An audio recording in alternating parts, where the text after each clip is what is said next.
AB expert में आपका स्वागत है। हम NIOS class 12 history chapter number 1 को लेकर आए हैं, जिसको हम डिस्कस करेंगे। इसमें टोटल 5 क्वेश्चन है जो एग्जाम से रिलेटेड है। मोस्ट इम्पोर्टेंट क्वेश्चन है। अगर आप ट्यूशन नहीं पढ़ते हो, आप अगर कोई जॉब वॉब करते हो और साथ के साथ स्टडी भी करना चाहते हो, तो आपके लिए काफ़ी हेल्पफुल है।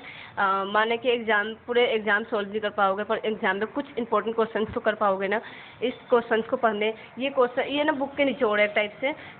अगर आप इससे रिलेटेड कोई भी क्वेश्चन आया आपको, जैसे कि वैदिक साहित्य, तो इससे रिलेटेड कोई भी क्वेश्चन आया तो आप उसमें ये भी इनपुट कर सकते हो। उस क्वेश्चन में कुछ तो नंबर आएंगे, और अगर यही क्वेश्चन आ गए तो बहुत ज़्यादा फ़ायदा हो। तो प्लीज़, अगर आपको हमारी वीडियो पसंद आए तो प्लीज़ लाइक करिए, सब्सक्राइब करिए। चलिए फ्रेंड, हम क्वेश्चन स्टार्ट करते हैं। क्वेश्चन नंबर 1, वैदिक साहित्य किसे कहते हैं?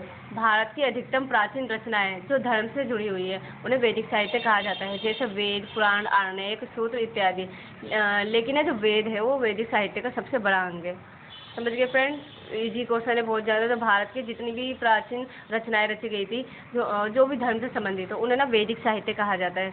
जैसे कि वेद हो गया, पुराण, ये सब ना वैदिक साहित्य के एग्जाम्पल्स हैं। और जो वेद है ना वो सबसे पुराना और सबसे बड़ा वैदिक साहित्य है। चलिए फ्रेंड, नेक्स्ट क्वेश्चन पर बढ़ते हैं। क्वेश्चन नंबर 2 है, वेद से आप क्या समझते हैं? सबसे पुराना जो अंग है ना वेद, जो सबसे पुराना वैदिक साहित्य है वेद, उसके बारे में डिस्कस करेंगे।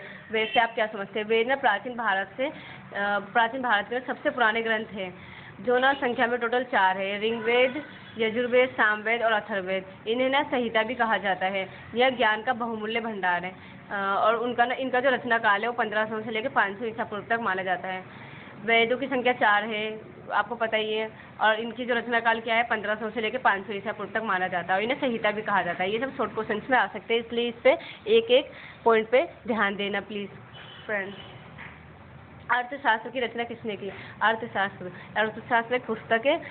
इसकी रचना किसने की? इसकी रचयिता क्या है पूछा गया है। तो अर्थशास्त्र कौटिल्य की रचना है। कौटिल्य कौन था? कौटिल्य चंद्रगुप्त मौर्य का ना दरबार का प्रधानमंत्री था। चंद्रगुप्त मौर्य जो मौर्य साम्राज्य के शासक थे, चंद्रगुप्त मौर्य, उनके ना दरबार के प्रधानमंत्री था कौटिल्य। उसकी पुस्तक जो थी ना, तत्कालीन अर्थव्यवस्था और राजनीति को जानने में ना महत्वपूर्ण स्रोत थे।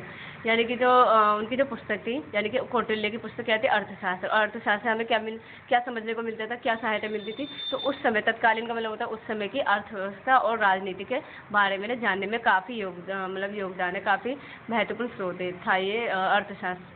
चलिए हम नेक्स्ट क्वेश्चन पे पढ़ते हैं। अभिलेख किसे कहते हैं? अभिलेखों से ना हमें किस प्रकार की सहायता मिलती है?